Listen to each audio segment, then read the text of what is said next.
المرسلين وعلى آلك وأصحابك يا سيدي يا خاتم النبيين مولاي صل وسلم دائما أبدا على حبيبك خير الخلق كلهم والحبيب الذي ترجى شفاعته لكل هول من الأهوال مقتحم. شوق تیرا اگر نہ ہو میری نماز کا ایمان، میرا قیام بھی حجاب، میرا سجود بھی حجاب. اللہ رب العزت کا لاکھ لاکھ شکر ہے کہ جس نے ہم سب کو ماہ رمضان المبارک کی ان بابرکت ساعات میں، ان بابرکت لمحات میں، اس بابرکت وقت میں جامعہ مسجد انوار مدینہ نقشبندیہ محمدیہ سیفیہ میں نماز جمعۃ المبارک کی ادائیگی کے لیے اور اس سے قبل مختصر سے وقت میں اپنا ذکر کرنے اور اپنے محبوب کریم علیہ الصلوۃ والسلام کا ذکر کرنے اور سننے کے لیے جمع فرمایا. اس خالق کائنات کے حضور دعا ہے کہ رب کائنات ہمارا اس جامعہ مسجد انوار مدینہ نقشبندیہ محمدیہ سیفیہ میں جمع ہو کر اپنا ذکر کرنے اور اپنے محبوب کریم علیہ الصلوۃ والسلام کا ذکر کرنے اور سننے کو اپنی بارگاہ عالیہ میں شرف قبولیت عطا فرما کر ہم سب کے لیے اس دنیا میں بھی اور آخرت میں بھی نجات کا ذریعہ بنائے. آمین. کامیابی کا ذریعہ بنائے، خیر و برکت کا ذریعہ بنائے. جیسا کہ تمام احباب کو معلوم ہے کہ آج ماہ رمضان المبارک کا 10واں روزہ ہے اور 10ویں روزے کو سیدہ خدیجۃ الکبریٰ ہماری ماں رضی اللہ تعالی عنہا و سلام اللہ علیہا کا یوم وصال ہے. آپ کا وصال مبارک 10 رمضان المبارک کو ہوا، تو اسی مناسبت سے اس جمعۃ المبارک کو بالعموم آقا کریم علیہ الصلوۃ والسلام کی ازواج مطہرات نساء النبی علیہ السلام کا بالعموم آپ کے فضائل اور مناقب کا ذکر ہوگا، اور بالخصوص سیدہ خدیجۃ الکبریٰ رضی اللہ تعالی عنہا آپ کی سیرت کے متعلق کچھ باتیں ارشاد ہوں گی. اس خالق کائنات کے حضور دعا ہے کہ رب کائنات اس بابرکت جمعۃ المبارک کی مناسبت سے ہم سب کو سیدہ خدیجۃ الکبریٰ رضی اللہ تعالی عنہا کی سیرت پہ عمل کرنے کی توفیق اور سعادت عطا فرمائے. اپنی بیٹیوں کو، اپنی ماؤں کو، اپنی بہنوں کو سیدہ خدیجۃ الکبریٰ رضی اللہ تعالی عنہا کی سیرت پہ عمل کرنے کی، تبلیغ کرنے کی توفیق عطا فرمائے. آمین. ان تک آپ کی سیرت کے متعلق جو باتیں آج ہم سنیں بتانے کی طاقت عطا فرمائے. اس سے قبل کہ میں اپنے موضوع کی طرف آؤں، صحیح بخاری میں ایک حدیث ہے جس کا مفہوم یہ ہے کہ خطبے کے دوران، درس قرآن و حدیث و فقہ کے دوران یا تقریر کے دوران جو شخص جتنا بھی خطیب کے قریب بیٹھتا ہے، امام کے قریب بیٹھتا ہے اور اس شخص کے قریب بیٹھتا ہے جو مسند رسول صلی اللہ علیہ وسلم پہ بیٹھ کر خطبہ دے رہا ہوتا ہے، تو جتنا وہ اس کے قریب بیٹھا ہوتا ہے اتنا ہی وہ اپنے رب کے قریب بھی بیٹھا ہوتا ہے. سبحان اللہ. یعنی جتنا وہ اس کے قریب ہوگا، میرے آقا کریم علیہ الصلوۃ والسلام نے فرمایا اتنا وہ اپنے رب کے قریب بیٹھا ہوتا ہے. تو ہمارے یہاں کیونکہ بالعموم عادت یہ ہے کہ جمعۃ المبارک کے دن ہم نہ تو تقریر سنتے ہیں، نہ ہی احکام شریعہ سنتے ہیں، نہ ہی سیرت کے متعلق کچھ باتیں سنتے ہیں، سوائے چند ایک لوگوں کے جن کے دلوں کو اللہ تعالیٰ پسند فرما دیتا ہے، جن کو اللہ تعالیٰ یہ توفیق دیتا ہے کہ وہ خطبہ جمعۃ المبارک سے پہلے آ کر اس کا ذکر بھی سنتے ہیں اور اس کے محبوب کریم علیہ الصلوۃ والسلام کا ذکر بھی سنتے ہیں. لیکن بالعموم ہماری یہ عادت ہے کہ ہم خطبہ جمعہ کے دوران آتے ہیں، اور خطبہ جمعہ کے دوران جب ہم آتے ہیں تو ہمیں عربی تو آتی نہیں. خطبہ جمعہ سارا عربی میں ہوتا ہے. جمعہ کا اجتماع کا مقصد یہ ہے کہ لوگ اس میں جمع ہو کر قرآن کریم کی آیات مبارکہ کی تبلیغ کو سنیں اور حدیث مبارکہ صلی اللہ علیہ وسلم میں جو تعلیمات نبویہ آئی ہیں اس کو سنیں. لیکن جب ہم لوگ خطبہ جمعہ کے دوران آئیں گے اور خطبہ جمعہ سارا عربی میں ہوتا ہے تو کیا ہم میں سے کتنے لوگ ہیں جن کو عربی آتی ہو؟ 1% بھی نہیں ہوں. تو جب ہم خطبہ جمعہ کے دوران آ رہے ہیں تو مطلب یہ ہے کہ ہم نے جمعہ کا جو مقصد تھا، جمعہ کا جو فائدہ تھا وہ ہم نے فوت کر دیا ہے، اس سے ہم محروم رہے. صحیح بخاری میں حدیث مبارکہ ہے کہ آقا کریم علیہ الصلوۃ والسلام نے فرمایا 3 لوگ آئے. 3 لوگ. آپ خطبہ دے رہے ہیں یہاں پہ بیٹھے مسجد نبوی میں، ایسے بیٹھے ہوئے ہیں، صحابہ کرام کا جنب غفیر ہے سامنے. آپ نے فرمایا میں نے دیکھا ہے کہ 3 لوگ آئے ہیں. ان میں سے ایک ایسا شخص ہے کہ جس نے چاہا کہ وہ اللہ کے قریب ہو، فآبا الی اللہ، تو رب کائنات نے اس کو اپنا قرب عطا کر دیا. سبحان اللہ. یعنی 3 میں سے پہلا ایسا ہے جو یہ چاہتا ہے کہ وہ اپنے رب کے قریب آئے، اپنے رب کے پاس بیٹھے، اپنے رب کی محفل پاک میں بیٹھے.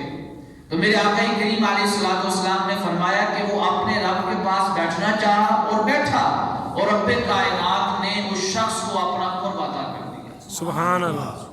فرمایا دوسرا شخص میں نے دیکھا ہے کہ اس نے اپنے رب سے حیا کی ہے،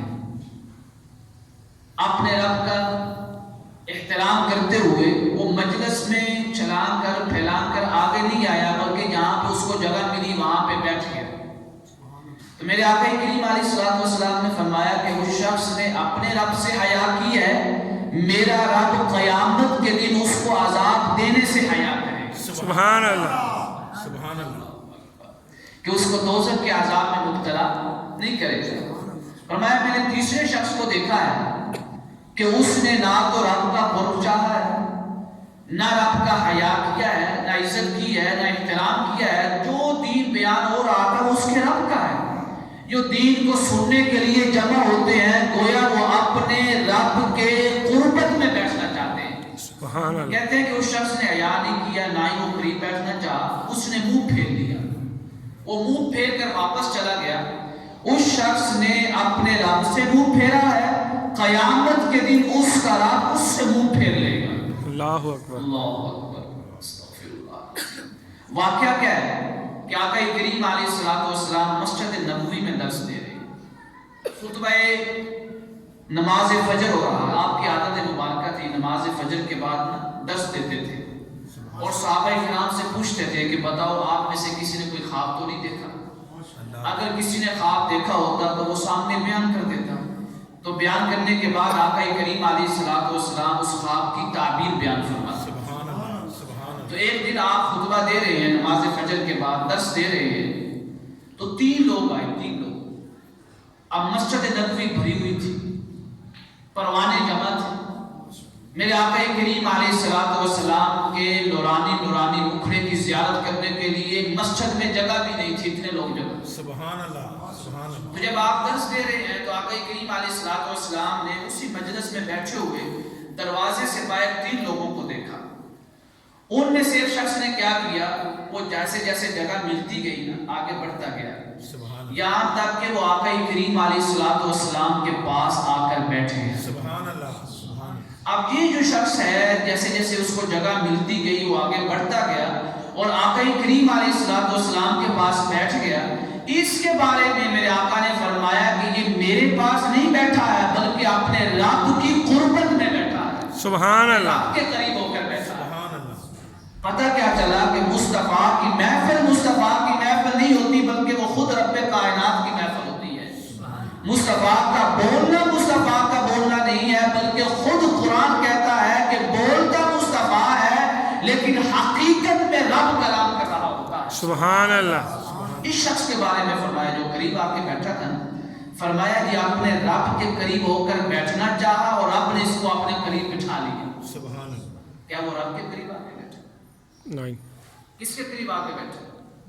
آقا کریم علیہ الصلوۃ والسلام حضور رحمت عالم صلی اللہ علیہ وسلم کی ذات پاک کے قریب. فرمایا جو میرے قریب آ کے بیٹھا ہے نا، یہ ظاہر میں تو میرے قریب بیٹھا ہے لیکن حقیقت میں یہ اپنے رب کے قریب ہو کر بیٹھا ہے. تو ان تینوں میں سے دوسرا شخص جو تھا وہ حیا کرتے ہوئے شرماتے ہوئے کہ کہیں میں کسی کو تکلیف نہ دوں، اس کو محفل پاک میں جہاں جگہ ملی وہاں بیٹھ گیا۔ اس کے بارے میں آقا کریم علیہ الصلوۃ والسلام نے فرمایا کہ یہ اللہ تعالیٰ سے حیا کرتے ہوئے جہاں پہ اس کو جگہ ملی وہاں پہ بیٹھ گیا ہے، اس نے اپنے رب سے حیا کی ہے، قیامت کے دن اس کا رب اس کو دوزخ کا عذاب دینے سے حیا کرے گا۔ سبحان اللہ۔ جیسے اس نے اس محفل پاک میں اپنے رب سے حیا کی ہے، اسی طرح اس کا رب اس کی قبر کی تاریکی کو روشنی میں بدل دے گا۔ تو ان تینوں میں سے جو تیسرا شخص تھا، اس نے جب دیکھا کہ اندر جگہ نہیں ہے، وہ بجائے یہ کہ باہر بیٹھ جائے، وہ منہ پھیر کر چلا گیا۔ منافق ہوگا کوئی، کیونکہ آقا کریم علیہ السلام کے دور مبارکہ میں منافق تھے، تو وہ منہ پھیر کر وہ چلا گیا واپس۔ اس کے بارے میں میرے آقا کریم علیہ السلام نے فرمایا کہ اس نے اپنے رب سے منہ پھیر لیا۔ کیا اللہ تعالیٰ درس دے رہا تھا؟ کیا اس محفل پاک میں رب موجود تھا؟ نہیں، الیاذ باللہ، بغیر کسی تمثیل و تشبیہ کے ایسا کہنا کہ رب درس دے رہا تھا یا اللہ تعالیٰ خود موجود تھا، یہ کفر ہے۔ یعنی یہ بات دائرہ اسلام سے خارج کر دیتی ہے۔ سوال یہ ہے کہ جب وہاں پہ رب موجود بھی نہیں، رب درس نہیں دے رہا، مسند پہ رب نہیں بیٹھا ہے، تو پھر میرے آقا کریم علیہ السلام نے یہ کیوں فرمایا کہ اس نے اپنے رب سے منہ پھیر لیا؟ بتانا یہ چاہتے تھے کہ جو مصطفیٰ سے منہ پھیرتا ہے وہ مصطفیٰ سے منہ نہیں پھیرتا، بلکہ اس نے اپنے رب سے منہ پھیر لیا ہے۔ اس شخص کے بارے میں فرمایا کہ اس نے اپنے رب سے منہ پھیرا ہے، قیامت کے دن اس کا رب اس سے اپنا منہ پھیر لے گا، اس کو دوزخ کے عذاب میں مبتلا کر دے گا۔ اللہ اکبر۔ اسی کے بارے میں قرآن نے فرمایا وَمَنْ أَعْرَضَ عَنْ ذِكْرِي، جو ہمارا ذکر نہیں سنتے، ہمارے دین کے احکام کو نہیں سنتے، سننے کے لیے جمع نہیں ہوتے ہیں، وہ منہ پھیر لیتے ہیں۔ فرمایا فَإِنَّ لَهُ مَعِيشَةً ضَنْكَ، ان کے اوپر آپ دنیا کی زندگی بھی تنگ کر دیں گے اور آخرت کی زندگی بھی تنگ کر دیں گے۔ اتنا نہیں، فرمایا وَنَحْشُرُهُ يَوْمَ الْقِيَامَةِ أَعْمَى، قیامت کا دن ہوگا ان کی آنکھوں سے ہم نور کی بینائی ختم کر دیں گے، اس کی آنکھوں کا نور ختم کر دیا جائے گا۔ لہذا کوشش کریں ہفتے کے بعد 7ویں روز ایک جمعہ المبارک آتا ہے، آدھے گھنٹہ یا 40 منٹ کا بیان ہوتا ہے۔ اگر ہم اپنی زندگی کے جو 7 دن ہیں ہفتے میں، ان 7 دنوں میں جو 7واں روز آتا ہے اس میں بھی ہم آدھا گھنٹہ دین کے لیے نہیں نکال سکتے، تو پھر کب دین سیکھیں گے؟ کب دین احکام کو سیکھیں گے اور اپنی اولاد کو سکھلائیں گے؟ حتیٰ کہ میرے آقا کریم علیہ السلام نے فرمایا کہ جس شخص نے دین نہیں سیکھا ہے نا، جیسے قرآن نے کہا ہے، اور خود اپنی اولاد کو بھی نہیں سکھلایا ہے، جس طرح وہ اندھا ہو کر اٹھایا جائے گا اسی طرح اس کی اولاد کو بھی اندھا کر کے اٹھایا جائے گا۔ اللہ اکبر۔ کیا ہم چاہتے ہیں کہ ہماری اولاد قیامت کے دن اندھے ہو کر اٹھے؟ اگر ہماری آنکھوں کا نور ہی ختم کر دیا گیا، آنکھوں کی بینائی ختم کر دی گئی، تو قیامت کے دن ہم چہرہ مصطفیٰ کو کیسے دیکھیں گے؟ اللہ اکبر۔ ہمیں چہرہ مصطفیٰ کیسے نظر آئے گا کہ ساری آدم علیہ السلام کی اولاد، ساری انسانیت مصطفیٰ کی طرف بڑھ رہی ہے، لیکن جنہوں نے دین نہیں سیکھا ہے ان کی آنکھوں میں نور ہی نہیں ہے، ان کو مصطفیٰ کی بارگاہ کہاں سے نظر آئے گی؟ لہذا کوشش کریں 7ویں روز ہفتے کے بعد جو ایک جمعہ آتا ہے، آدھے گھنٹے کے لیے 40 منٹ کے لیے 35 منٹ کا خطبہ ہوتا ہے، کم از کم دین کی کوئی ایک بات ہی سیکھیں۔ آج کا جو ہمارا موضوع ہے وہ بالعموم آقا کریم علیہ السلام کی ازواج مطہرات، آپ کی پاکیزہ بیویوں کی فضیلت کیا ہے بالعموم، اور خصوصاً سیدہ خدیجہ الکبریٰ رضی اللہ تعالیٰ عنہ کے فضائل اور مناقب کیا ہے۔ جو آیت مبارکہ میں نے پڑھی ہے، یہ سورۃ الاحزاب کی جو آیت ہے اس کا نمبر ہے 32 نمبر آیت ہے۔ یہ پورا رکوع ہے، یہ شروع ہوتا ہے آیت نمبر 28 سے سورۃ الاحزاب کی اور ختم ہوتا ہے 34 نمبر آیت میں۔ یہ سارا رکوع اللہ تعالیٰ نے آقا کریم حضور رحمت عالم صلی اللہ علیہ وسلم کی پاکیزہ بیویوں کی فضیلت کے بارے میں نازل فرمایا ہے۔ سبحان اللہ۔ یعنی پورے رکوع میں اگر کسی کی فضیلت بیان ہو رہی ہے تو وہ کون ہے؟ آقا کریم علیہ الصلوۃ والسلام حضور رحمت عالم رسول ذیشان آپ کی بیویاں ہیں. جو لوگ آج کے دور میں آقا کریم علیہ الصلوۃ والسلام کی بیویوں کے بارے میں نزیبہ الفاظ کہتے ہیں، طعن و تشریح کرتے ہیں، عائشہ صدیقہ رضی اللہ تعالی عنہا کے بارے میں یہ رکوع پڑھنے کے بعد بھی اگر ان کے دلوں میں ازواج مطہرات کا حیا پیدا نہیں ہوتا تو وہ شخص مومن نہیں ہو سکتا، وہ شخص مسلمان نہیں ہو سکتا. حتیٰ کہ ایک رکوع میں اسی سورۃ الاحزاب کے آخری رکوع میں جو سیکنڈ لاسٹ رکوع ہے اس میں آپ کی بیویوں کی فضیلت بیان کرتے ہوئے آخر میں فرمایا جو آپ کی بیویوں کا احترام نہیں کرتا ہے، آپ کی ازواج کا احترام نہیں کرتا ہے، فرمایا ملعونین، وہ شخص لعنتی ہے، وہ شخص لعنتی ہے. جو منبر پہ بیٹھ کر، جو سٹیجوں پہ بیٹھ کر، جلسوں میں، محفلوں میں اما عائشہ صدیقہ رضی اللہ تعالی عنہ کو برا بھلا کہتا ہے، طعن و تشریح کرتا ہے، آپ کی ذات پاک کو گالیاں دیتا ہے. قرآن کریم نے فرمایا ہے اگر وہ آپ کی بیویوں میں سے کسی ایک کو بھی تکلیف دے، ایک کو بھی اذیت دے، ایک کے بارے میں بھی نازیبا الفاظ کہے، گالیاں دے، تو فرمایا ملعونین، یہی وہ لوگ ہیں جن کے اوپر اللہ کی لعنت ہے. اب آپ خود بتائیں کہ جو آپ کی بیویوں کے بارے میں برے الفاظ کہے وہ لعنتی ہے، اور جو آپ کی بیویوں کے بارے میں اچھے الفاظ کہے، ان کی مدحت کرے، ان کی ثناخوانی کرے، ان کے فضائل و مناقب بیان کرے، تو کیا وہ اللہ تعالیٰ کا قرب والا بندہ نہیں؟ اللہ تعالیٰ کا مقرب بندہ نہیں؟ اس رکوع میں سورۃ الاحزاب کے یہ جو رکوع ہے جو آیت نمبر 28 سے شروع ہو رہا ہے، اس میں اللہ رب العزت نے 7 فضیلتیں بیان کی ہیں. کتنی؟ 7 فضیلتیں. پہلی فضیلت یہ بیان فرمائی کہ وَمَن يَقْنُتْ مِنْكُنَّ لِلَّهِ وَرَسُولِهِ، جو شخص بھی میرا ہو جاتا ہے اور میرے محبوب کا ہو جاتا ہے، یعنی اپنی ذات کو میرے لیے وقف کر دیتا ہے اور میرے محبوب کے لیے وقف کر دیتا ہے. یہ ازواج مطہرات کی بات ہو رہی ہے. فرمایا وَتَعْمَلْ صَالِحًا، اور آپ کی بیویاں، آپ کی ازواج مطہرات نیک اعمال کرتی ہیں. تو پہلی فضیلت کیا ہے؟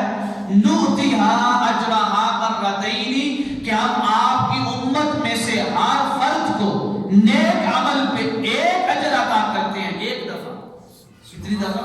ایک. یعنی اس نے اگر عمل صالح ایک دفعہ کیا ہے تو اجر کتنی دفعہ ملے گا؟ ایک دفعہ. فرمایا آپ کی امت میں سے ہر فرد کو عمل صالح کا، نیک عمل کا اجر کتنی دفعہ ملے گا؟ ایک دفعہ.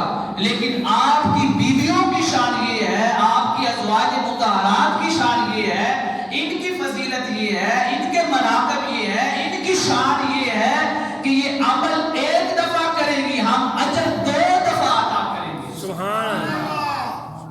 فرمایا نُؤْتِهَا أَجْرَهَا مَرَّتَيْنِ. پہلی فضیلت فرمایا ہر فرد مسلم اگر نیک عمل کرتا ہے تو اجر بھی ایک دفعہ ملے گا، اجر بھی ایک دفعہ ملے گا. لیکن آپ کی ازواج مطہرات کی شان یہ ہے، ان کا مرتبہ یہ ہے، ان کا مقام یہ ہے، ان کی فضیلت یہ ہے کہ وہ عمل ایک دفعہ کرے گی.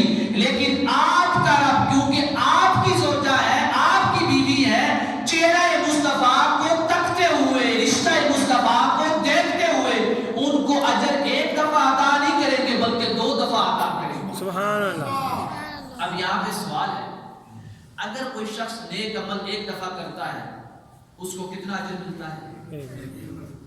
قرآن نے کیا کہا ہے سنیے گا. من جاء بالحسنۃ، جو ایک نیکی لے کر آیا ہے، فَلَهُ عَشْرُ أَمْثَالِهَا، اس کو ایک نیکی پہ 10 نیکیوں کا ثواب ملتا ہے. کتنا؟ 10 نیکیوں کا. اور اگر ماہ رمضان ہے تو ایک نیکی کا ثواب کتنا ملتا ہے؟ 70 نیکیوں کے برابر. یعنی اگر غیر رمضان ہے تو قرآن کیا کہہ رہا ہے؟ من جاء بالحسنۃ فَلَهُ عَشْرُ أَمْثَالِهَا. وہ نیکی ایک لے کے آیا ہے، وہ نماز ایک لے کے آیا ہے. اگر اس نے فجر کی نماز ایک دفعہ پڑھی ہے تو ہم اس کے نامہ اعمال میں 70 دفعہ نماز فجر پڑھنے کے برابر ثواب لکھ دیں. سبحان اللہ. اگر وہ ایک دفعہ کہہ رہا ہے الحمدللہ رب العالمین تو ہم اس کلمہ کا ثواب اس کے نامہ اعمال میں ایک دفعہ نہیں لکھیں گے بلکہ 70 دفعہ پڑھنے کے برابر اس کے نامہ اعمال میں ثواب لکھا جاتا ہے. سبحان اللہ. اب آپ مجھے خود بتائیں کہ اگر کوئی اور فرد نیکی کرے غیر رمضان ہے تو کتنا ثواب ملے گا؟ 10 نیکیوں کے برابر. اگر ماہ رمضان المبارک کا مقدس مہینہ ہے تو پھر کتنا ثواب ملے گا؟ 70 نیکیوں کے برابر. اب قرآن کریم کیا کہہ رہا ہے کہ اگر یہی عمل میرے محبوب کی پاکیزہ بیویاں کریں، سبحان اللہ، میرے محبوب کی ازواج کریں، میرے محبوب کے رشتہ ازواج میں منسلک ہونے والی کوئی بھی پاکیزہ عورت اگر یہ عمل کرے، ہم ہر شخص کو اجر تو ایک دفعہ عطا کرتے ہیں لیکن اپنے محبوب کی پاکیزہ بیویوں کو، طاہرہ کو، عابدہ کو اجر ایک دفعہ نہیں بلکہ 2 دفعہ عطا کرتے ہیں. پتہ کیا چلا کہ اگر آپ مسلمان ایک عمل کرے ماہ رمضان المبارک میں اس کو 70 نیکیوں کا ثواب ملتا ہے، اور اگر یہی عمل میرے آقا کی پاکیزہ بیویاں کریں تو 140 نیکیوں کا ثواب ملے گا. 140 نیکیوں کا. فرمایا پہلی فضیلت یہ ہے کہ ہر شخص کو اس کے عمل کا اجر ایک دفعہ دیتے ہیں. یہاں پہ ایک سوال ہے کہ حدیث مبارکہ میں ہے کہ نماز، حج، زکوٰۃ، کوئی بھی نیک عمل ہے، قرآن پاک کی تلاوت ہے، صدقہ و خیرات ہے، یہ سارے اعمال ابن آدم کے لیے، یعنی آدم کی اولاد کے لیے ہیں.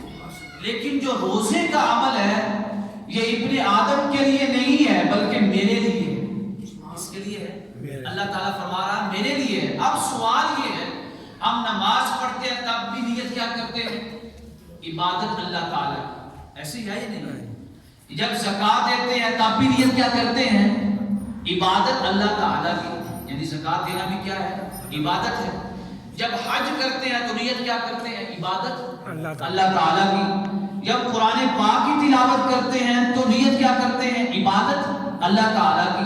اب سوال یہ ہے کہ جتنے بھی ہم اعمال کر رہے ہیں نیک عمل، سب میں نیت تو اللہ تعالیٰ کے لیے عبادت کی کر رہے ہیں. پھر آقا کریم علیہ الصلوۃ والسلام یہ کیسے فرما رہے ہیں کہ سارے اعمال صالحہ ابن آدم کے لیے ہیں، لیکن روزہ ایک ایسا عمل صالح ہے، ایک ایسا نیک عمل ہے جو صرف ابن آدم کے لیے نہیں ہے بلکہ اللہ کے لیے ہے. سوال سمجھ میں آیا نہیں ہے کہ جب سارے اعمال اللہ کے لیے ہیں تو پھر صرف روزے کو اللہ کے لیے کہنا اور باقی سارے اعمال کو ابن آدم کے لیے کہنا، یہ کیا تعارض نہیں ہے کہ ایک جگہ اور ارشاد ہو رہا ہے اور دوسری جگہ اور ارشاد ہو رہا ہے؟ اس کا جواب سن لیجیے کہ یہاں پہ جو فرمایا گیا ہے نا کہ روزہ میرے لیے ہے، روزے کے علاوہ جتنے بھی اعمال ہیں وہ ابن آدم کے لیے ہیں. یہ اس مقصد سے نہیں فرمایا گیا کہ عبادت کے مقصد سے نہیں ہے بلکہ ثواب کے مقصد سے ہے. فرمایا جتنے بھی اعمال کرتے ہیں ان سب کا اجر معلوم ہے.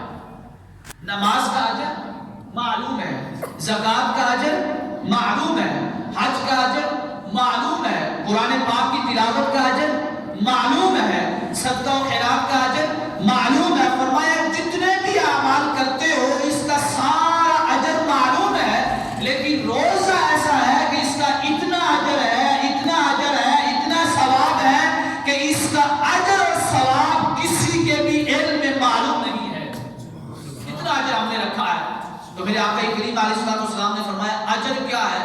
فرمایا قیامت کا دن ہوگا، جنت کی کچہری ہوگی، جنت کی محفل لگی ہوگی، رب کائنات روزے داروں کو بلائے گا. سبحان اللہ.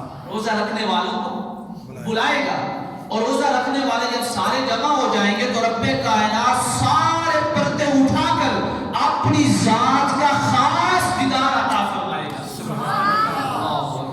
فرمایا یہ وہ اجر ہے جو لذت اللہ کے دیدار میں ہے، اس لذت کا علم کسی کو نہیں ہے، اس لذت کا ثواب کسی کو معلوم نہیں ہے. فرمایا ہر عمل صالح کا اجر معلوم ہے، لیکن روزے کا جو ثواب ہے یہ کسی کے علم میں نہیں ہے. روزہ اللہ کے لیے ہے، مطلب یہ ہے کہ اس کا ثواب صرف اللہ کو معلوم ہے کہ کتنا ہے.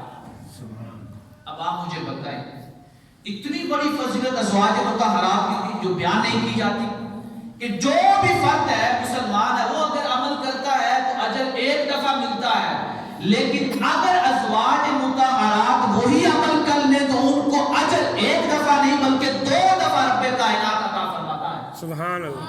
اب آپ مجھے بتائیں جنت کی محفل ہے، کچہری لگی ہوئی، لوگ جمع ہیں، ساری امت کو رب کائنات اپنا دیدار ایک دفعہ کروائے گا، لیکن میرے آقا کریم علیہ الصلوۃ والسلام کی پاکیزہ بیویوں کی شان دیکھیں کہ سب کو دیدار الہی ایک دفعہ ہو رہا ہے، اور آپ کی بیویوں کو دیدار الہی 2 دفعہ عطا کیا جا رہا ہے۔ سبحان اللہ، کتنی بڑی فضیلت ہے۔ منبر رسول پہ بیٹھ کر جھوٹ بولتے ہیں کہ آپ کے ازواج نے یہ کر دیا، آپ کی ازواج نے یہ کر دیا، خصوصاً اما عائشہ صدیقہ رضی اللہ تعالی عنہ کے بارے میں زبان درازی کی جاتی ہے، لمبی لمبی زبانیں نکال کر آپ کی ذات پاک پہ گالیاں دی جاتی ہیں۔ جو شخص منبر رسول پہ بیٹھ کر اما عائشہ صدیقہ رضی اللہ تعالی عنہ کو گالیاں دیتا ہے، یا برے الفاظ سے آپ کا ذکر کرتا ہے، یا آپ کی کسی بھی زوجہ محترمہ کا، جیسے ہم نے کہا ہے کہ قرآن نے کہا ہے، یہ جو منبر پہ بیٹھ کر خطیب بنا ہوا ہے کہ حقیقتاً خطیب نہیں ہے، ملعونین، یہ حقیقتاً اللہ کی طرف سے لعنت زدہ شخص ہے، اس کے اوپر اللہ کی لعنت برس رہی ہے۔ اللہ کے لیے اپنے آپ کو بچائیں ایسی محفلوں سے، ایسے جلسوں سے، ایسی مساجد سے، ایسے ممبروں سے، ایسے لوگوں سے کہ آپ ان کے قریب ہونا چاہتے ہیں جن کے اوپر اللہ کی لعنت ہے، اور معلوم اللہ کی لعنت سے کیا مراد ہے۔ قرآن کریم کہتا ہے کہ اللہ کی لعنت سے مراد یہ ہے کہ رب کائنات نے ان لوگوں کو اپنی رحمت سے دور کر دیا ہے۔ یعنی محرم الحرام آ رہے ہیں، ہم یہ نہیں کہتے کہ ہم ماتم کریں، یہ کوئی نہیں کہتا ہم میں سے کہ ہم بھی جا کے ماتم کریں، ہم یہ نہیں کہتے کہ ہمارے عقائد وہی ہیں جو ان کے ہیں، جو ہم عائشہ صدیقہ رضی اللہ تعالی عنہ کو گالیاں دیتے ہیں، ہم کیا کہتے ہیں کہ چلو یار چلتے ہیں، ہم نے ماتم تو نہیں کرنا، چلو دیکھ آتے ہیں۔ اگر آپ کو قیامت کے دن رب کہے کہ جاؤ دوستیوں کو دیکھاؤ، اللہ اکبر، جا کر دوستیوں کو دیکھاؤ، تو کیا دوزخ کے قریب جاؤ گے؟ کیا آپ کو دوزخ میں ڈالا جا رہا ہوگا؟ دوزخ کے عذاب میں مبتلا کیا جا رہا ہوگا؟ نہیں، رب فرمائے گا کہ دوستیوں کو جا کے قریب سے دیکھو، آپ کی تمش اتنی ہوگی کہ ہم میں سے کوئی بھی نہیں چاہے گا کہ وہ دوستیوں کو جا کر ان کو قریب سے جا کے دیکھے۔ اے بندہ محمد، تو مجھے اتنا بتا کہ قیامت کا دن ہے، تو دوستیوں کو دیکھنا نہیں چاہتا ہے، لیکن آج اسی دنیا میں جو حضور کی ازواج مطہرات کو گالیاں بکتے ہیں، طعن و تشریح کرتے ہیں، آپ کی عصمتوں پہ تہمت لگاتے ہیں، کیا ان دوستیوں کو اس دنیا میں رہ کے تو دیکھنا چاہتا ہے، پسند کرتا ہے، ان کے ماتموں کو دیکھتا ہے، ان کی مجلس کے قریب ہوتا ہے؟ قرآن نے فرمایا ملعونین، یہ لوگ ہماری رحمت کے حقدار نہیں ہیں، بلکہ ان کے اوپر میری بھی لعنت ہے، میرے فرشتوں کی بھی لعنت ہے، اور ہر اس شخص کی زبان سے بھی ان کے اوپر لعنت برستی ہے جو یہ کلمہ پڑھتا ہے لا الہ الا اللہ محمد رسول اللہ۔ کیا ہو گیا ہمارے ایمان کو، ہمارے عقیدے کو؟ پہلی فضیلت یہ ازواج مطہرات کی شان کو سنیے، بہت کم بیان ہوتی ہے۔ پہلی فضیلت کیا ہے کہ 2 دفعہ اجر عطا فرماتا ہے اللہ تعالیٰ، کسی اور کو عطا فرماتا ہے؟ نہیں، کسی کو نہیں۔ قرآن کہتا ہے ہم کسی کو بھی نہیں عطا فرماتے سوائے ازواج مطہرات کے۔ آگے کیا ہے؟ فرمایا وَأَعْتَدْنَا لَهَا رِزْقًا قَرِيمًا، اللہ اکبر۔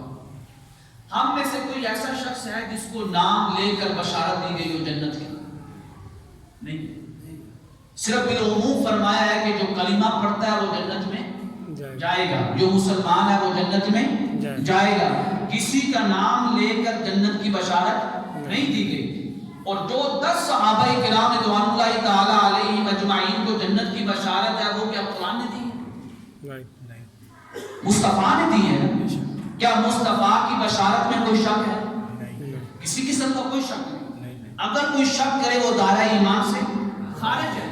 10 صحابہ کرام کو بھی اگر جنت کی بشارت ملی ہے تو قرآن نے اس کو اپنا حصہ نہیں بنایا، بلکہ مصطفیٰ کی زبان سے اعلان فرمایا ہے کہ آپ اعلان کر دیجئے کہ ابو بکر بھی جنتی ہے، عمر بھی جنتی ہے، عثمان بھی جنتی ہے، علی بھی جنتی ہے، عبد الرحمن بن عوف بھی جنتی ہے، زبیر بھی جنتی ہے، زید بھی جنتی ہے۔ فرمایا ان 10 کا آپ اعلان کر دیں۔ مولا ان 10 کا اعلان تو میں کر رہا ہوں، لیکن کیا کوئی ایسا بھی ہے جس کا تو اعلان کرے اپنے قرآن میں کہ ہم نے ان کو جنتی بنا دیا ہے؟ سبحان اللہ، ہم نے ان کے ساتھ جنت کا وعدہ فرمایا اعلان تو کرے. اب وہ لوگ غور سے سنیں جو ایسے لوگوں کی مجلسوں میں بیٹھتے ہیں کہ جن کی مجلسوں میں ازواج مطہرات پہ تال و تشریح کرنے کی بو آتی ہے. اب وہ سنیں. قرآن نے کہا, میرے رب نے کہا کہ معمول انداز کا اعلان آپ کرو, لیکن کچھ ایسی ہستیاں بھی ہیں جن کا اعلان میں قرآن میں کر رہا ہوں کہ وہ جنتی ہیں. سبحان اللہ. پوچھا مولا وہ ہستیاں کون سی ہیں؟ فرمایا وہ ابو بکر کا اعلان نہیں کر رہا ہوں, وہ مصطفیٰ کی زبان سے ہو گیا ہے کہ جنتی ہے.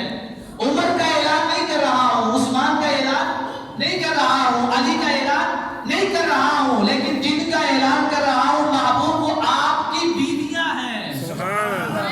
وہ آپ کی ازواج ہیں, وہ ہے جو آپ کے رشتہ ازواج میں ہے. یہ وہ ہستیاں ہیں کہ جن کے جنتی ہونے کا اعلان آپ نہیں کریں گے بلکہ خود آپ کا رب کرے گا. سبحان اللہ. فرمایا وَأَعْتَدْنَا لَهَا, جو ہمارے محبوب کی بیویاں ہیں, رزقاً کریما, ہم نے ان کے لیے بڑی بڑی اعلیٰ نعمتیں تیار کر رکھی ہیں. سبحان اللہ. کیا جنت سے بھی بڑی کوئی اعلیٰ نعمت ہے؟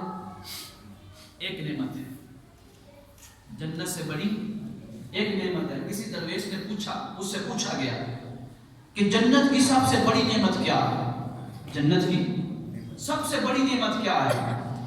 اس نے کہا کہ جنت کی سب سے بڑی نعمت یہ ہے کہ وہاں پہ مصطفیٰ خود موجود ہوں. سبحان اللہ. جنت کی سب سے بڑی نعمت کیا ہے کہ وہاں پہ خود مصطفیٰ موجود ہوں گے. جو بھی دل میں تمنا کرنا چاہے گا کہ چہرہ مصطفیٰ کی زیارت ہو جائے تو رب کائنات اس کے سامنے چہرہ مصطفیٰ کو کر دے گا. سبحان اللہ. یا رسول اللہ, ہر عاشق کے گھر تشریف لاتے ہیں, ہمارے گھر میں بھی ہو جائے چراغا یا رسول اللہ. لیکن اس سے بھی بڑی نعمت ہے ابھی جو آپ نے بیان کی. جنتیوں سے پوچھا جائے گا کیا جنت کی نعمتیں پسند آئی؟ جنتی کہیں گے مولا اس کے لیے تو ہم نے نیک عمل نہیں کیے تھے, جنت کی نعمتوں کے لیے تو نمازیں نہیں پڑھی تھی, روزہ نہیں رکھا تھا, زکات نہیں دی تھی, حج نہیں کیا تھا. رب پوچھے گا پھر کیا چاہتے ہو؟ اب جنتی کہیں گے کہ مولا تو نے سارا کچھ عطا کر دیا ہے لیکن اپنا دیدار تو عطا نہیں کیا ہے.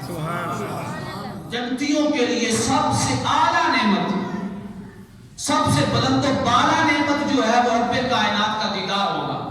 اب قرآن یہ کہہ رہا ہے وَآتَدْنَا لَهَا رِزْقًا كَرِيمًا, اے میرے محبوب کی بیویوں ہم نے آپ کے لیے بڑی اعلیٰ اعلیٰ نعمتیں جمع کر رکھی ہیں, تیار کر رکھی ہیں. سبحان اللہ. اور اعلیٰ نعمتوں میں سب سے بڑی نعمت کیا ہے؟ رب کائنات کا دیدار. پہلی فضیلت کیا بیان کی کہ 2 دفعہ اجر عطا ہو. یہ یاد کر کے جائیں جمعے پر. جو شخص بھی آپ کے سامنے اما عائشہ صدیقہ رضی اللہ تعالی عنہا یا آپ کی کسی بھی پاکیزہ بیوی پہ انگلی اٹھائے نا, اور وہ انگلی کس پہ اٹھا رہا ہے؟ آپ کی ماں پہ, ہماری ماں پہ. فرمایا کہ میرے محبوب کی بیویاں عام عورتیں نہیں ہیں, مومنوں یہ تمہاری مائیں ہیں.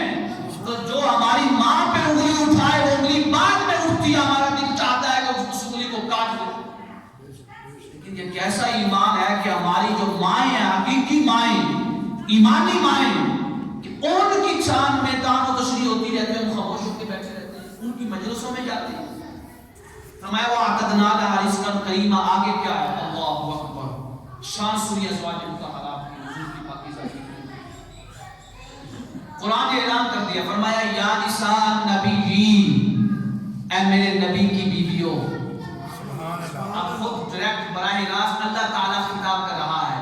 فرمایا اے میرے نبی کی بیویوں, اے میرے محبوب کی بیویوں, اے میرے رحمت للعالمین سونے سونے مکھڑے والے محمد کی بیویوں. سبحان اللہ. ہماری شان پتہ کیا ہے؟ لَسْتُنَّ كَأَحَدٍ مِّنَ النِّسَاءِ, یہ جتنی بھی عورتیں ہیں مسلمان ہیں, ان میں سے کوئی ایک بھی عورت ایسی نہیں جو تمہاری مثل ہو سکے. سبحان اللہ. تم ان کی مثل نہیں ہو. کیوں؟ کہ بے مثال محبوب کی بیویاں بھی بے مثال ہیں. کہ جس طرح محبوب کی مثال نہیں ہے اسی طرح اس کے محبوب کی بیویوں کی بھی مثال نہیں ہے, پاکیزگی میں, طہارت میں, اعمال صالحہ میں, عبادت میں.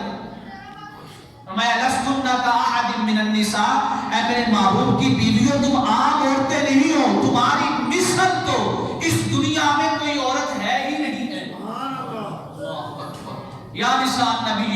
لستن كأحد من النساء التقيتن. یہاں پہ مجھے بڑی پیاری حدیث یاد آ گئی. میرے آقا کریم علیہ الصلوۃ والسلام نے فرمایا بے مثل ہونے پہ کہ معبود کیسا بے مثال ہے. اللہ اکبر. میرے آقا کریم علیہ الصلوۃ والسلام نے فرمایا کہ جو شخص بیٹھ کر نماز پڑھتا ہے نا، بیٹھ کر، اس کو آدھی نماز کا ثواب ملتا ہے. آدھی نماز کا ثواب ملتا ہے. فرمایا صلاۃ القاعد نصف القائم. جو بیٹھ کر نماز پڑھ رہا ہے اس کو کھڑے ہو کر نماز پڑھنے والے کے مقابلے میں آدھا ثواب ملتا ہے، آدھا اجر ملتا ہے. اور آپ کو معلوم ہے کہ فرض نماز میں اگر بغیر کسی عذر کے بیٹھ کر کوئی پڑھتا ہے، بغیر کسی عذر کے، تو اس کی نماز نہیں ہوتی. نماز وتر اگر بغیر عذر کے بیٹھ کر پڑھتا ہے تو اس کی نماز وتر نہیں ہوتی. اسی طرح وہ نوافل جو اس نے نظر مانے تھے، مثلا اس نے کہا کہ میرا یہ کام ہو جائے تو میں نظر مانتا ہوں کہ میں 2 نفل پڑھوں گا. اب یہ جو نظر کے نوافل ہیں اب یہ نفل نہیں رہے، حقیقتاً یہ فرض بن چکے ہیں. اب اگر یہ بھی بیٹھ کر پڑھے گا تو اس کے نظر کے نوافل صحیح نہیں ہوں گے. کیوں کہ جو بھی نمازیں فرض ہیں یا واجب ہیں، فرض ہیں یا واجب ہیں، ان میں کھڑے ہونا کیا ہے، رکن ہے نماز کا. اگر رکن نہیں رہا تو نماز ہوگی یا نہیں ہوگی؟ نہیں ہوگی، نماز باطل ہوگی. لیکن نفلی نماز ایسی ہے کہ جو بیٹھ کر بھی صحیح ہو جاتی ہے. آقا کریم علیہ الصلوۃ والسلام نے رخصت دی ہے. یہاں پہ بڑی پیاری حدیث ہے، بڑا پیارا واقعہ ہے. یہ واقعہ امام مسلم نے اپنی صحیح میں بھی روایت کیا ہے، امام احمد بن حنبل نے اپنی مسند میں بھی روایت کیا ہے کہ آقا کریم علیہ الصلوۃ والسلام مسجد نبوی میں تشریف فرما ہے. آپ بیٹھ کر نفل نماز پڑھ رہے ہیں، بیٹھ کر. حضرت عبداللہ ابن عمر رضی اللہ تعالی عنہ آگے جب انہوں نے دیکھا تو بڑا تعجب ہوا کہ اگر کھڑے ہو کر نماز پڑھنا افضلیت والا عمل ہے تو حضور رحمت عالم ایک افضلیت والا عمل کیسے چھوڑ سکتے ہیں؟ ذہن میں یہ سوال آیا، بڑا تعجب ہوا. میرے آقا کریم علیہ الصلوۃ والسلام بیٹھ کر نماز پڑھ رہے ہیں. نماز پڑھ کر فارغ ہوئے نا، سلام پھیر دیا. حضرت عبداللہ ابن عمر رضی اللہ تعالیٰ عنہ نے عرض کر دیا یا رسول اللہ، ایک افضلیت والا عمل چھوڑ دیا. یعنی بیٹھ کر جو نماز پڑھتا ہے، کھڑے ہو کر نماز پڑھنے والے کے مقابلے میں کتنا ثواب ملتا ہے؟ آدھا ثواب ملتا ہے، آدھا اجر عطا ہوتا ہے.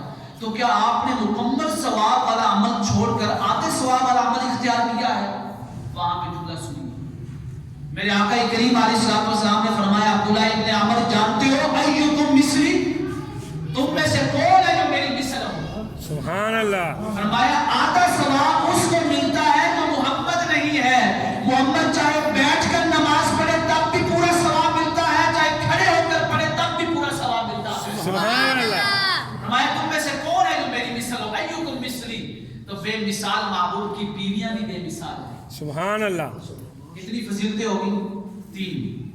چوتھی فضیلت کیا بیان فرمائی؟ فرمایا انما یرید اللہ لیذھب عنکم الرجس اہل البیت. ہر شخص اپنے گناہوں کی معافی خود مانگتا ہے. جب تک وہ توبہ کی دعا نہیں مانگتا، جب تک وہ اپنے گناہوں کی معافی نہیں مانگتا تو رب معاف نہیں فرماتا ہے. اس کو اپنے گناہوں کی معافی کی دعا مانگنی ہوگی تو تب اس کا رب اس کے گناہ معاف کرتا ہے نہیں کرتا؟ کرتا ہے. لیکن خود معافی مانگنی ہوگی، بغیر معافی مانگے رب گناہ معاف نہیں کرتا ہے. لیکن ایک ایسی ہستیاں ہیں کہ اگر وہ دعا نہ بھی مانگیں تو رب کائنات پھر بھی ان کی لغزشوں کو معاف کرتا رہتا ہے. سبحان اللہ. ان کی ظاہری خطاؤں کو معاف کرتا رہتا ہے. فرمایا کہ سارے لوگ چاہتے ہیں کہ ہم پاک ہو جائیں، سارے لوگ چاہتے ہیں کہ ہم طاہر بن جائیں، سارے لوگ چاہتے ہیں کہ ہم پاکیزہ بن جائیں، لیکن میرے محبوب کی بیویاں وہ ہیں کہ ان کا رب چاہتا ہے کہ میں ان کی بیویوں کو پاک کر دوں. سبحان اللہ. ان کا رب چاہتا ہے کہ میں اپنے محبوب کی بیویوں کو طاہر کر دوں. فرمایا ہر شخص یہ خواہش کرتا ہے کہ میں پاک ہو جاؤں، لیکن تمہارا رب یہ چاہتا ہے کہ میں اپنے محبوب کی بیویوں کو طاہر رکھوں. سبحان اللہ. کوئی بھی ناپاک والا عمل ان کے قریب تک نہ آئے. قرآن یہ کہہ رہا ہے اور یہ مسجدوں پہ بیٹھ کر یہ کہتا ہے کہ عائشہ صدیقہ رضی اللہ تعالیٰ عنہا سے یہ عمل ہو گیا تھا. قرآن کہتا ہے کہ ہم نے ان کو پاک کر دیا ہے. اور یہ بدبخت و لعین مسجد رسول پہ بیٹھ کر، منبر پہ بیٹھ کر کہتا ہے کہ عائشہ صدیقہ رضی اللہ تعالیٰ عنہ پاک نہیں تھی. اب آپ مجھے بتائیں جو منبر پہ بیٹھ کر یہ کہتا ہو اور اس کے سامنے بیٹھ کر اس کی بات کو سن رہے ہو، کیا دونوں لوگ قرآن کے منکر ہیں یا نہیں ہیں؟ بلند آواز سے کہنا، ڈر کس بات کا ہے؟ قرآن کے منکر ہیں یا نہیں ہیں؟ ہے نا؟ تو جو قرآن کا منکر ہے کیا وہ مسلمان رہتا ہے؟ فرمایا نہیں، ملعونین، وہ دائرہ اسلام سے بھی خارج ہے اور اس پہ اللہ کی لعنت بھی برستی رہتی ہے۔ اللہ کے لیے جو نوجوان بیٹھے ہیں یا وہ لوگ جو بیٹھے ہیں جو ایسی مسندوں پہ سامنے بیٹھ کر ایسے درس سنتے ہیں کہ جن میں ازواج مطہرات پہ گالیاں دی جاتی ہیں، فرمایا یہ لوگ ہماری یہ بیان کردہ فضیلتوں کے منکر ہیں۔ یہ جو ہم نے فضیلتیں بیان کی ہیں ازواج مطہرات کی، اس کے منکر ہیں۔ اب جو لوگ بھی ان فضیلتوں کے منکر ہیں وہ مومن نہیں ہو سکتا بلکہ وہ دائرہ اسلام سے خارج ہے۔ اگلی فضیلت کیا بیان فرمائی؟ اتنا نہیں، فرمایا وَيُطَهِّرَكُمْ تَطْهِيرًا، وہ آپ کو ایسا پاک کر دے گا، ایسا طاہر کر دے گا اور ایسا پاک کر دے گا کہ کوئی بھی ناپاکی آپ کے قریب تک نہیں آئے گی۔ سبحان اللہ۔ آخری فضیلت کیا بیان فرمائی؟ فرمایا وَاذْكُرْنَ مَا يُتْلَى فِي بُيُوتِكُنَّ، لوگوں تمہارے گھروں میں قرآن پڑھا جاتا ہے۔ سبحان اللہ۔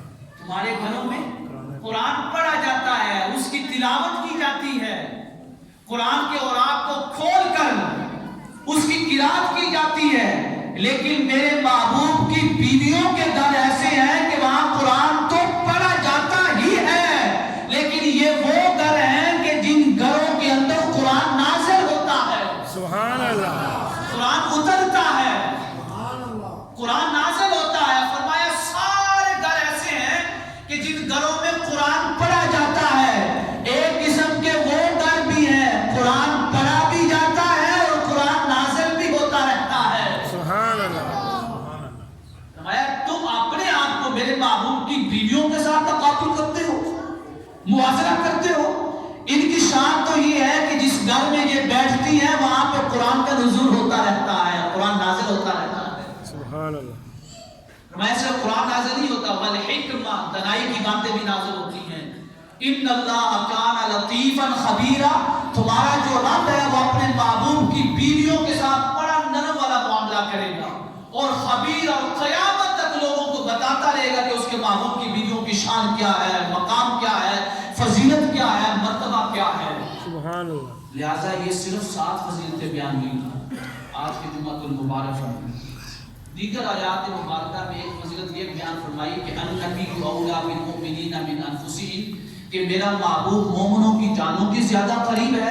وازواجہ امہاتہم، اور میرے محبوب کی بیویاں اور ازواج تمام مومنین کی مائیں ہیں۔ سبحان اللہ۔ اب جن کی بھی مائیں ہیں وہ اپنی ماں کا احترام کرتا ہے نہیں کرتا؟ بے شک۔ اب جو شخص احترام نہیں کرتا ہے تو قرآن نے یہ نہیں کہا کہ اس نے ماں نہیں مانا ہے میرے محبوب کی بیویوں کو، فرمایا ہم نے اس کے دل کو چنا ہی نہیں ہے کہ اس کے دل میں میرے محبوب کی پاکیزہ بیویوں کا احترام ہو۔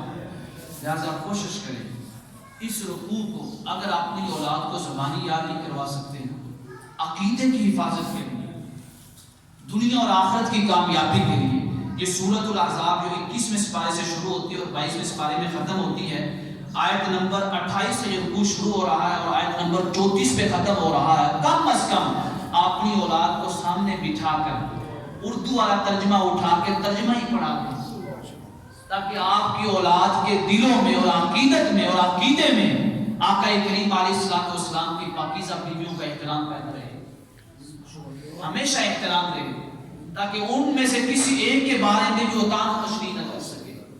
اللہ رب العزت کے حضور دعا ہے کہ رب کائنات ہمیں آقا کریم علیہ السلام کی ازواج مطہرات کا احترام کرنے کی توفیق عطا فرمائے، اور جو لوگ اس عقیدے پہ قائم نہیں ہیں ان کی صحبت سے بچنے کی توفیق عطا فرمائے۔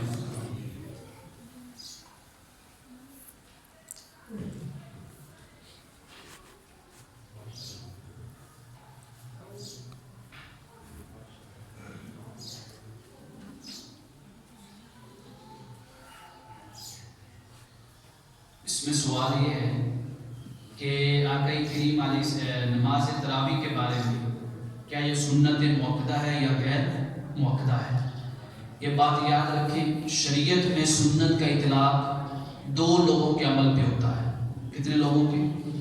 2 لوگوں کے عمل پہ۔ ایک سنت کا اطلاق ہوتا ہے آقا کریم علیہ السلام کے فعل مبارکہ پہ، اور ایک سنت کا اطلاق ہوتا ہے خلفائے راشدین سیدنا ابوبکر صدیق، سیدنا عمر فاروق، سیدنا عثمان غنی، سیدنا مولا علی رضی اللہ تعالی عنہم اجمعین، ان کے افعال مبارکہ پہ۔ کیوں؟ ان کے افعال پہ سنت کا اطلاق میں نے نہیں کیا، آپ نے نہیں کیا، بعد کے کسی عالم نے نہیں کیا، بلکہ خود آقا کریم علیہ السلام نے اطلاق کرتے ہوئے فرمایا علیکم بسنتی، تم پر لازم ہے کہ میری سنت پہ عمل کرو۔ اپنے افعال پہ سنت کا اطلاق ہوا یا نہیں ہوا؟ ہوا نا۔ اور فرمایا وہ سنت، غور سے سنیں، وہ بزرگ بیٹھ جائیں، غور سے سنیں، یہ سوال پڑھا ہے میں، اور ساتھ فرمایا وہ سنت الخلفاء راشدین، جو خلفاء راشدین ہیں جن کا نام میں نے لیا ہے، اور ان کی سنت پہ عمل کریں۔ اس حدیث مبارکہ میں اپنے فعل کو سنت اور خلفاء راشدین کے فعل کو سنت کون کہہ رہا ہے؟ آقا کریم حضور رحمت عالم صلی اللہ علیہ وسلم خود فرما رہے ہیں نہیں فرما رہے؟ تو اس حدیث سے پتہ کیا چلا کہ سنت کا اطلاق کتنے افعال پہ ہوتا ہے؟ دو قسم کے افعال پہ۔ پہلے افعال مبارکہ کون سے ہیں؟ امام الانبیاء حضور رحمت عالم محمد عربی صلی اللہ علیہ وسلم کے افعال مبارکہ ہیں، اور دوسرے افعال جن کے اوپر سنت کا اطلاق ہوتا ہے وہ کن کے ہیں؟ خلفاء راشدین کے۔ اب رہی بات کہ جو نماز تراویح ہے یہ کون سی سنت ہے؟ یہ ہم سنت موقدہ کہتے ہیں۔ پہلے تو یہ مسئلہ یاد رکھیں، تمام فقہاء کرام نے لکھا ہے کہ نماز تراویح پڑھنا کیا ہے؟ سنت مؤکدہ، لیکن نماز تراویح با جماعت ادا کرنا سنت کفایہ ہے۔ اب فرق کیا ہے سنت موقدہ اور سنت کفایہ میں؟ سنت کفایہ کا مطلب یہ ہے کہ اگر ایک محلے میں ایک مسجد ہے اور اس مسجد میں کچھ لوگ نماز با جماعت یعنی تراویح ادا کر لیتے ہیں، وہ جو جماعت کی سنت ہے نا وہ تمام لوگوں کی طرف سے ادا ہو جائے گی، لیکن پڑھنے والوں کا اجر تو زیادہ ہے۔ اب یہ نہیں ہے کہ ہم دو لوگ کھڑے ہوں باقی سارے دن کی ماشاءاللہ وہ دو لوگ پڑھ لیں گے تو ہماری بھی جماعت ہے، ایسا بھی نہیں ہے کہ کل مسجد ہی خالی ہو جائے۔ سنت کفایہ کا مطلب یہ ہے کہ ہر مسجد میں نماز تراویح کی جماعت ہونا ضروری ہے، لیکن ہر شخص پہ ضروری نہیں ہے کہ وہ نماز تراویح با جماعت ادا کرے۔ سنت موقدہ کا مطلب یہ ہے کہ نماز تراویح ادا کرنا ہر شخص پہ ضروری ہے، چاہے وہ جماعت کے ساتھ پڑھے چاہے وہ تنہا گھر میں پڑھ لے۔ اب یہ سوال ہے کہ یہ سنت ہے کس کی موقدہ؟ کیا آقا کریم علیہ السلام کی ہے یا صحابہ کرام کی، خلفاء راشدین کی؟ یہ مسئلہ یاد رکھیں، نماز تراویح جو سنت موقدہ ہے یہ آقا کریم علیہ السلام کی سنت مبارکہ نہیں ہے۔ آقا کریم علیہ السلام کی یہ سنت غیر موقدہ ہے، سنت غیر موقدہ۔ کیوں؟ صحیح بخاری میں، صحیح مسلم میں، تمام کتب حدیث میں یہ حدیث موجود ہے کہ آقا کریم علیہ السلام نے ماہ رمضان المبارک میں 2 دن یا 3 دن تراویح پڑھائی ہے، اس کے علاوہ آپ نے نماز تراویح با جماعت نہیں پڑھائی، پڑھی ہے با جماعت نہیں پڑھائی۔ کیوں؟ صحابہ کرام نے عرض کیا یا رسول اللہ وجہ کیا ہے؟ فرمایا اس وجہ سے کہ مجھے شائبہ ہے کہ کہیں نماز تراویح با جماعت ادا کرنا تمہارے اوپر فرض نہ ہو جائے، تو لہٰذا 3 دفعہ یا 2 دفعہ جو آپ نے نماز تراویح ادا کی تو آقا کریم علیہ السلام کے فعل مبارکہ کے مطابق نماز تراویح کیا ہوئی؟ سنت غیر موقدہ، سنت غیر موقدہ، جس کو آپ نفلی نماز بھی کہہ سکتے ہیں، نفلی نماز۔ لیکن جب آقا کریم علیہ السلام نے فرمایا ہے کہ میرے خلفاء راشدین جو عمل کریں اس سنت کو بھی لازمی طور پہ پکڑنا ہے، ہر حالت پہ عمل کرنا ہے۔ اب نماز تراویح کی جماعت سیدنا عمر فاروق رضی اللہ تعالی عنہ نے باقاعدہ شروع کروائی، اور اس عمل پہ تمام صحابہ کرام کا اجماع ہے۔ تو جب سیدنا عمر فاروق رضی اللہ تعالی عنہ نماز تراویح کی جماعت شروع کروائی تو آپ مجھے بتائیں آپ کا شمار خلفاء راشدین میں ہوتا ہے یا نہیں ہوتا ہے؟ ہوتا ہے۔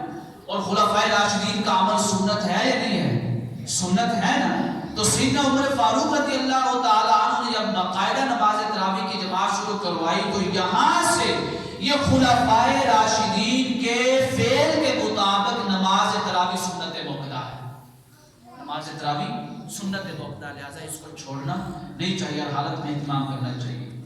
یہاں پہ سوال کیا کہ آقا کریم علیہ السلام نے کتنی رکعت ادا فرمائی؟ دونوں قسم کی حدیثیں موجود ہیں۔ ایک قسم کی حدیث یہ ہے کہ آقا کریم علیہ السلام نے 8 رکعت نماز تراویح ادا فرمائی۔ ایک قسم کی حدیثیں وہ ہیں کہ 20 نماز تراویح کی جو عدد ہے 20 آپ نے پڑھی، لیکن صحابہ کرام کے دور میں فقہاء کرام فرماتے ہیں سیدنا عمر فاروق رضی اللہ تعالیٰ عنہ کے دور مبارکہ میں 20 رکعت نماز تراویح ادا کی گئی، لہٰذا ہمیں 20 رکعت نماز تراویح پڑھنی چاہیے، اس کے علاوہ کسی کو کوئی سنو۔ یہاں پہ ایک اور بڑا مسئلہ ہے، کیا عورتوں کی جماعت ہو سکتی ہے یا نہیں ہو سکتی؟ عورتوں کی فرضی نماز کی جماعت کو کروانے کی ضرورت نہیں ہے، کیونکہ آقا کریم علیہ الصلوۃ والسلام نے فرمایا ہے کہ عورت کی بہترین نماز یہ ہے کہ وہ اپنے گھر میں پڑھے۔ لیکن بعض اوقات مواقع ایسے آ جاتے ہیں، فضیلت والے دن، شب برات کا دن آ گیا ہے، لیلۃ القدر کا دن آ گیا ہے، یا ماہ رمضان المبارک کے جمعات المبارک آ گئے ہیں، ان دنوں میں اگر نماز تراویح نماز تسبیح کا اہتمام کیا جاتا ہے جماعت کے ساتھ، تو عورتیں جمع ہو جاتی ہیں، وہاں پہ کوئی عالمہ فاضلہ جو عالمہ ہوگی وہاں پہ کھڑے ہو کے کچھ دین کے احکام بیان کریں گے، سیکھ جائیں گے، تو کیا اس صورت میں عورت کی جماعت ہو سکتی ہے یا نہیں ہو سکتی؟ امام حاکم نے المستدرک میں روایت کیا ہے اور دیگر محدثین نے کہ حضرت اما عائشہ صدیقہ رضی اللہ تعالی عنہ اور حضرت ام سلمہ رضی اللہ تعالی عنہ، یہ جو دونوں آپ کی زوجہ محترمہ تھیں، یہ عورتوں کی جماعت کرواتی تھی، عورتوں کی جماعت کرواتی تھی۔ صحابیات کے اور ازواج مطہرات کے عمل سے کیا ثابت ہوا کہ عورت کی جماعت کروا سکتی ہے۔ اس لیے تمام فقہاء کا اجماع ہے کہ عورت کی جماعت کروا سکتی ہے، لیکن شرط یہ ہے کہ وہ عورت درمیان میں کھڑی ہو، تھوڑا سا آگے بڑھ جائے، لیکن جو اس کے یہ پچھلا پاؤں کا حصہ ہے نا، وہ عورتوں کے ساتھ صف میں شامل ہو، درمیان میں کھڑی ہو۔ یہ جو تمام فقہاء نے عورت کی جماعت کروانے کا طریقہ لکھا ہے، کیا یہ اس بات کی دلیل ہے کہ عورت جماعت کروا سکتی ہے نا؟ اگر عورت جماعت نہیں کروا سکتی تو فقہاء کرام نے عورت کے جماعت کروانے کا طریقہ کیسے لکھا ہے؟ ایک اور بڑا عجیب واقعہ، میرے آقا کریم علیہ الصلوۃ والسلام صبح کے دن بیٹھے ہوئے ہیں، حضرت ابی بن کعب بھی تشریف فرما ہے، پریشان ہوئے، جب پریشانی کے آثار دیکھے تو میرے آقا نے پوچھا ابی بن کعب ہوا کیا ہے، پریشان کیوں ہو؟ یہاں پہ بات سنیے گا، نماز تراویح کی کتنی فضیلت ہے، اور عورتوں کے لیے ایک ایسی عورت کا اہتمام کرنا جو قرآن پڑھی ہوئی ہو، حافظہ ہو، اس کے پیچھے عورتیں قرآن کھڑے ہو کر سنیں تو کتنی فضیلت ہے۔ پریشان بیٹھے ہوئے تھے، یہ صحیح ابن حبان میں حدیث ہے نماز تراویح کے چیپٹر میں۔ میرے آقا کریم علیہ الصلوۃ والسلام نے پوچھا ابی بن کعب پریشان ہو کیا ہے؟ عرض کیا یا رسول اللہ رات کو میرے پاس کچھ عورتیں آئی تھیں، لیس فیہن قاریہ، شرط کیا لگائی کہ ان عورتوں میں کوئی حافظہ نہیں تھی، کوئی قاریہ نہیں تھی۔ انہوں نے کہا کہ ابی بن کعب ہمیں قرآن پڑھنا نہیں آتا ہے، ہم میں سے کوئی بھی قرآن کی حافظہ نہیں ہے، ہم چاہتی ہیں کہ آپ آگے کھڑے ہو کر ہماری جماعت کروائیں نماز تراویح کی، تاکہ ہم آپ کی ابتدا میں کھڑے ہو کر آپ کی زبان سے قرآن پاک کی تلاوت کو سنیں۔ سبحان اللہ۔ میں نے رات کو یہ فعل تو کر دیا، لیکن میرے دل میں یہ پریشانی رہی کہ پتہ نہیں یہ فعل صحیح بھی ہے یا نہیں ہے۔ میرے آقا کریم علیہ الصلوۃ والسلام نے فرمایا نعم الفعل، تو نے رات کو کتنا ہی اچھا فعل کیا ہے، کتنا ہی اچھا عمل کیا ہے۔ سبحان اللہ۔ یعنی یہ تو واضح حدیث ہے یا نہیں ہے؟ ایون کہ اس حدیث سے یہ بھی ثابت ہوا کہ اگر محلے میں یا قریب کوئی ایسی عورت ہے جو حافظہ ہو، قاریہ ہو، قرآن پڑھنا جانتی ہو زبانی، تو پھر کسی بھی مرد کو اجازت نہیں ہے کہ وہ عورتوں کی جماعت کروائے۔ تو جب حافظہ قاریہ موجود ہے مدارس میں، مساجد میں یا گھروں میں، جو صاحب استاد لوگ وہ اہتمام کریں کسی ایسا حافظہ یا قاریہ کا کہ جس کی ابتدا میں عورتیں کھڑے ہو کر نماز تراویح با جماعت ادا بھی کریں اور قرآن پاک کی تلاوت کو بھی سنیں۔ ان حدیث مبارکہ سے اور واقعات سے یہ ثابت ہوتا ہے کہ عورت جماعت کروا سکتی ہے، اور ہم نے یہ بھی شرط لگائی تھی کہ نماز تسبیح کی جماعت باقاعدہ کروانا صحیح نہیں ہے۔ اگر سال میں 1-2 دفعہ ہو جائے تو جو نوافل کی جماعت میرے آقا کریم علیہ الصلوۃ والسلام نے کروائی تھی اس سنت پہ عمل ہو جائے گا۔ تو لہٰذا اگر کوئی عالمہ فاضلہ ہے تو نماز جو جمعۃ المبارک ہے ماہ رمضان المبارک میں، اس میں عورتوں کا اجتماع کر کے نماز تسبیح پڑھا کے ان کو دین کا واعظ و تبلیغ کر سکتی ہے، دین کے احکام سکھا سکتی ہے، یہ بڑا افضل عمل ہے۔ اور رات کو نماز تراویح بھی پڑھا سکتی ہے آقا کریم علیہ الصلوۃ والسلام کے فرامین کے مطابق۔ اللہ رب العزت کے حضور دعا ہے کہ رب کائنات ہمیں احکام شریعہ پہ عمل کرنے کی توفیق عطا فرمائے۔